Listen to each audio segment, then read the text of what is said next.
Assalamualaikum warahmatullahi wabarakatuh. Nama saya Razi Muhammad Al-Farisi dari jurusan Teknik Elektro 2019 kelas C. Di sini saya akan membahas materi fisika dasar 2 bab 5 yaitu hukum Biosafat. Pembahasan yang pertama yaitu hukum Biosafat. Hukum Biosafat merupakan hukum yang digunakan untuk menghitung kuat medan magnet yang dihasilkan oleh arus listrik apapun bentuk konduktor yang dialiri arus dan berapapun jumlah arus yang mengalir pada konduktor tersebut, maka kuat medan magnet di sekitar arus tersebut memenuhi hukum Biosafat. Sebagai contohnya, kita dapat mengambil berdasarkan gambar berikut ini. Nah, misalkan kita memiliki sebuah kawat konduktor yang dialiri arus, diambil elemen kecil kawat tersebut yang memiliki panjang dl, untuk arah dl-nya itu tersebut searah dengan arah arus yang tadi. Nah, elemen kawat tersebut dapat dinyatakan dalam notasi dl vektor. Nah, misalkan kita ingin menentukan medan magnet pada posisi dengan vektor posisi r vektor terhadap elemen kawat. Kuat medan magnet di titik P yang dihasilkan oleh elemen dl saja diberikan oleh hukum Biosafat. Nah, yang kedua itu medan magnet oleh kawat lurus tak berhingga. Mencari medan magnet yang dihasilkan kawat lurus tak berhingga dimudahkan oleh arah dl vektor saja, yaitu mengikuti arah kawat tersebut. Nah, kemanakah arah medan magnet yang dihasilkan arus listrik? Nah, kita dapat menggunakan metode dengan aturan tangan kanan. Nah, tangan kanan misalkan ini, tangan kanan seperti ini, maka si 4 jarinya itu tersebut menekuk seperti ini dan ibu jarinya itu bertegak lurus ke atas. Nah, maka arah jari-jari yang digenggam bersesuaian dengan arah medan magnet di sekitar arus tersebut. Nah, arus tersebutnya itu yaitu sejajar dengan ibu jari yang ini. Nah, cara lainnya itu berdasarkan arah masuk skrup putar kanan. Nah, arah masuk skrup sesuaian dengan arah arus masuk skrup, sedangkan arah putar skrup sesuai dengan arah medan magnet. Nah, yang ketiga itu medan magnet oleh kawat lurus berhingga. Sekarang kita akan membahas kasus yang sedikit rumit, yaitu menentukan medan magnet yang dihasilkan oleh arus listrik pada kawat lurus yang panjangnya berhingga. Misalkan kita memiliki kawat yang panjangnya L, kita akan menentukan kuat medan magnet pada titik yang berjarak A dari kawat dan sejajar dengan salah satu ujung kawat. Untuk menentukan kuat medan magnet di titik pengamatan menggunakan hukum Biosafat, kita tentukan variabel-variabel seperti pada gambar berikut ini. Berdasarkan medan magnet yang dihasilkan oleh dl vektor adalah sebesar dB sama dengan mu 0 per 4pi kali I kali dl kali sin theta per r kuadrat. Nah, yang keempat itu medan magnet oleh cincin. Cincin adalah bentuk geometri lain yang memungkinkan kita menentukan medan magnet dengan cukup mudah menggunakan hukum Biosafat.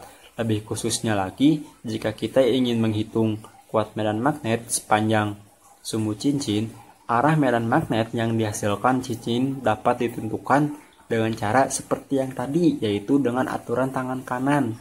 Nah, kalian genggam kawat cincin tersebut dengan 4 jari seperti ini contohnya.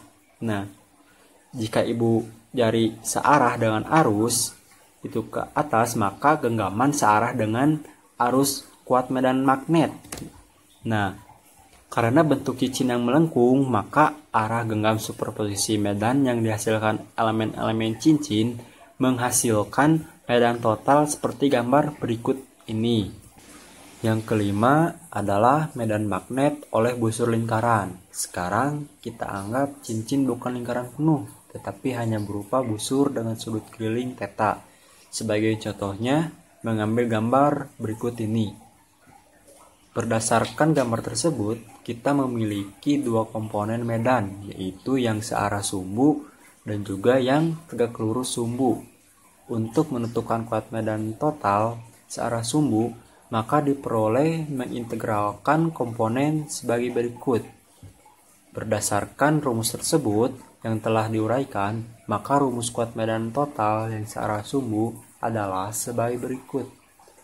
Sedangkan rumus untuk kuat medan arah tegak lurus sumbu adalah sebagai berikut ini. Nah, jika panjang busur lebih dari setengah lingkaran, maka mulai ada pasangan diametris yang menghasilkan medan arah horizontal yang saling meniadakan. Nah, berdasarkan gambar tersebut, panjang busur membentuk sudut theta, sebagian elemen mempunyai pasangan diamponen medan arah horizontal yang sama besar tetapi berlawanan arah. Hanya bagian busur lingkaran sepanjang 2pi dikurang theta yang tidak memiliki pasangan diametris, sehingga memberi kontribusi pada medan magnet total arah horizontal. Maka untuk rumus medan magnet total arah horizontal adalah sebagai berikut ini. Jika terbentuk lingkaran penuh, maka theta sama dengan 2pi dan medan total arah horizontal sebesar 0. Nah, yang keenam adalah selenoid. Selenoid adalah lilitan kawat yang berbentuk pegas. Panjang selenoid dianggap tak berhingga. Untuk contohnya kita bisa mengambil gambar berikut ini. Nah, jika diperhatikan berdasarkan gambar tersebut, bahwa selenoid dapat dipandang sebagai susunan cincin sejenis yang jumlahnya sangat banyak. Tiap cincin membawa arus. Medan di dalam selenoid merupakan jumlah dari medan yang dihasilkan oleh cincin-cincin tersebut. Misalkan jumlah lilitan persatuan panjang adalah N. Kita lihat elemen selenoid sepanjang dx, jumlah lilitan dalam elemen ini adalah Dn sama dengan Ndx. Elemen tersebut dapat dipandang sebagai cincin dengan besar arus Di sama dengan Idn sama dengan Ind. Karena elemen tersebut dapat dipandang sebagai sebuah cincin, maka rumusnya adalah sebagai berikut. Nah, arah kutub selenoid dapat ditentukan dalam aturan seperti gambar ini. Nah, jika memandang satu kutub selenoid dan menelusuri arah arus, maka jika dapat membentuk huruf S dengan arah arus tersebut, maka kutub yang diamati merupakan kutub selatan atau disebut south. Sebaliknya, jika dapat membentuk huruf N dengan arah arus tersebut, maka kutub yang diamati merupakan kutub utara atau north. Yang ketujuh adalah medan magnet di tepi solenoid. Selanjutnya kita tentukan kuat medan magnet di tepi solenoid yang berhingga, yaitu L0. Anggap saja titik pengamatan berada di tepi kanan solenoid.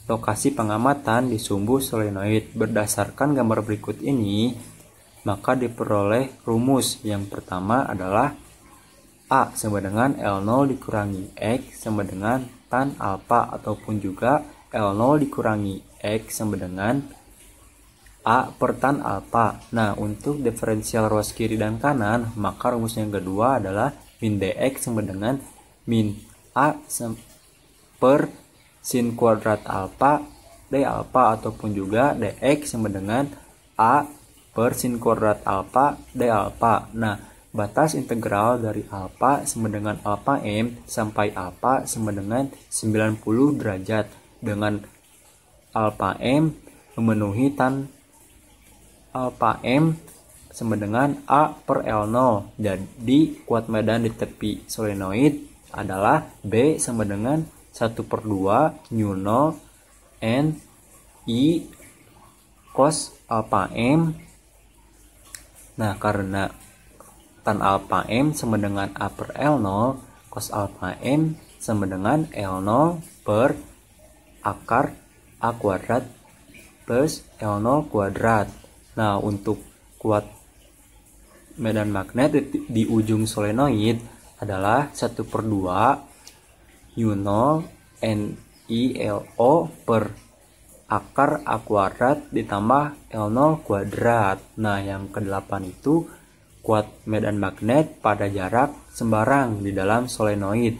Selanjutnya akan menghitung kuat medan magnet pada sumbu solenoid yang berhingga yang letaknya sembarang. Berikut contoh gambarnya. Berdasarkan gambar tersebut, seolah-olah memiliki dua solenoid yang berhingga. Yang satu memiliki panjang B dan yang satunya lagi solenoid memiliki panjang L0 dikurangi B. Titik pengamatan berada pada tepi-tepi masing-masing solenoid tersebut. Kuat medan magnet total merupakan jumlah kuat medan yang dihasilkan masing-masing solenoid. Kuat medan yang dihasilkan solenoid yang panjangnya B adalah B1 sama dengan 1/2 μ0 Ni B per akar A kuadrat plus B kuadrat. Nah, untuk B2-nya sama dengan 1/2 μ0 Ni dalam kurung L0 dikurangi B per akar A kuadrat ditambah dalam kurung L0 dikurangi B dalam kurung tutup kuadrat. Nah, dengan demikian kuat medan magnet total pada titik pengamatan adalah B sama dengan B1 ditambah B2. Nah, untuk hasilnya sebagai berikut. Yang kesembilan adalah kuat medan magnet pada jarak tertentu dari tepi solenoid. Terakhir kita akan menentukan kuat medan magnet di luar solenoid pada jarak B dari tepi seperti pada gambar berikut ini. Nah, seolah-olah memiliki dua solenoid, salah satu solenoid memiliki panjang LO ditambah B, dan solenoid satunya lagi memiliki panjang B, tetapi dialiri arus yang berlawanan arah. Kedua solenoid ini berimpit di sisi kiri. Karena arus yang mengalir dalam dua solenoid ini memiliki arah yang berlawanan, maka medan total pada titik pengamatan sama dengan kuat medan yang dihasilkan oleh solenoid yang panjangnya LO ditambah B dikurang kuat medan magnet yang dihasilkan solenoid yang panjangnya B. Maka kuat medan magnet yang dihasilkan solenoid yang panjangnya LO ditambah B adalah B1 sama dengan 1/2 μ0 dikali N dikali I dalam kurung LO ditambah B per akar A kuadrat ditambah dalam kurung LO ditambah B kuadrat. Nah, dan juga kuat medan yang dihasilkan oleh solenoid yang panjangnya B adalah B2 sama dengan 1/2 μ0 dikali N dikali I dikali B per akar A kuadrat ditambah B kuadrat. Nah, dengan demikian kuat medan total di titik pengamatan adalah B sama dengan B1 dikurangi B2. Nah, untuk B1-nya itu yaitu 1/2 μ0 dikali N dikali I dalam kurung LO ditambah B per akar A kuadrat ditambah dalam kurung LO ditambah B kuadrat. Dan B2-nya itu 1/2 μ0 dikurang N dikali I dikali B per akar A kuadrat ditambah B kuadrat. Nah, yang ke-10 itu medan magnet dalam toroid. Solenoid adalah kumparan yang bentuknya lurus seperti sebuah ballpoint. Solenoid ideal memiliki panjang yang tak berhingga. Kuat medan magnetik di luar solenoid ideal 0. Jika solenoid yang panjangnya berhingga kita gabungkan ujungnya, maka kita mendapatkan sebuah bentuk seperti kue donat. Seperti bentuk ini dinamakan sebagai toroid seperti pada gambar berikut ini. Nah, jika kita bergerak sepanjang rongga solenoid ideal panjang tak berhingga, maka kita tidak pernah menemukan ujung solenoidnya tersebut. Dengan cara yang sama, apabila kita bergerak sehingga toroid akan serupa dengan solenoid ideal. Oleh karena itu dapat disimpulkan bahwa kuat medan magnet dalam toroid sama dengan kuat medan magnet dalam solenoid ideal. Jadi kuat medan magnet dalam toroid adalah B sama dengan μ0 dikali N dikali I. Nah, dengan yang mana N jumlah kumparan persatuan panjang dan I adalah arus yang mengalir pada kawat toroid. Untuk toroid ideal, kuat medan magnet di luar toroid 0. Hal yang juga ada pada solenoid ideal.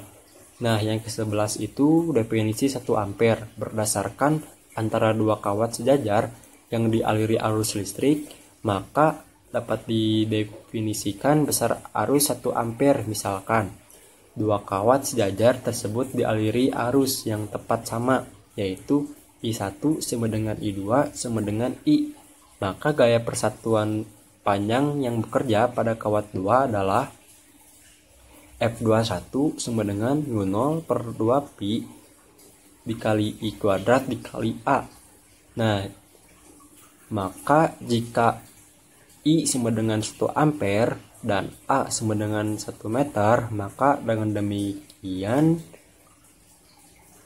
F21 U0 per 2pi dikali 1 kuadrat per 1 sama dengan U0 per 2pi sama dengan 2 dikali 10 pangkat min 7 Newton per meter. Nah, demikian kita dapat mendefinisikan arus yang mengalir pada kawat sejajar besarnya 1 ampere jika gaya persatuan panjang yang bekerja pada kawat adalah sebesar 2 dikali 10 pangkat min 7 Newton per meter. Nah, demikianlah materi bab 5 Hukum Biosafat Fisika Dasar 2 yang dapat saya jelaskan. Mohon maaf apabila terdapat kekurangan dalam penyampaiannya. Wassalamualaikum warahmatullahi wabarakatuh.